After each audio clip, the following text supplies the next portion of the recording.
துலாம் ராசிக்கு அதிபதியே சுக்கிர பகவான். இந்த மாசத்துக்கு அதிபதி, வைகாசி மாசத்துக்கு அதிபதியும் சுக்கிர பகவான். நீங்க தாங்க டாப்பு. ஏன்னா நீங்க செய்யற வேலைகளோ இல்ல படிக்கிற குழந்தைங்களோ படிச்சு பண்புள்ள ஒரு தன்மை வரக்கூடிய ஒரு நேரங்காலம் உங்களுக்கு தான் உண்டு. காசு பணத்துல செழிப்பா வரக்கூடிய நேரங்காலங்களும் உண்டு. துலாம் ராசியை பொறுத்த வரைக்கும் ஆண்கள் நிறைய சம்பாதிக்கக்கூடிய தன்மைகள்லாம் உங்களுக்கு உண்டு. எப்படி நம்ம சம்பாதிப்பீங்க?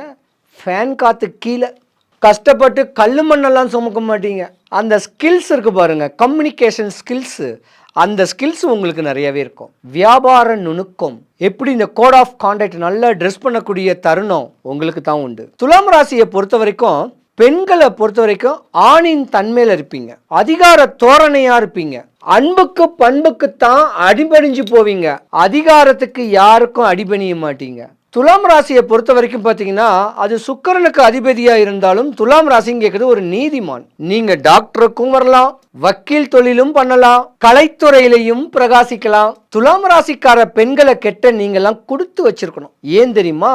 உழைச்சி கொடுக்கக்கூடிய ஜாதகம். ஆனா ஒரு கட்ட காலத்துல துலாம் ராசிக்காரர்களுக்கு கல்யாண காட்சிகள் நடந்திருந்தாலும் கணவன் மனைவிக்குள்ள கொஞ்சம் கருத்து வேறுபாடுகள்ல பிரியக்கூடிய தருணங்கள் ஒரு சில ஜாதகத்துக்கு வரும். ஆனா அந்த ஒரு சில ஜாதகம் உச்ச நிலைமைக்கு போகும். பெரிய லெவலுக்கு மாற்றங்கள் ஏற்படக்கூடிய தருணம் துலாம் ராசிக்காருக்கு உண்டு. ஆனா சின்ன வயசுலயே கல்யாணம் பண்ணிடுறாங்க பாருங்க துலாம் ராசிக்காரங்க, ஒரு 25, 27. அவங்க கணவனுக்கும் மனைவிக்கும் அண்டர்ஸ்டாண்டிங் இல்லாம பிரிஞ்சு போகக்கூடிய தன்மையும் நிறைய உண்டு.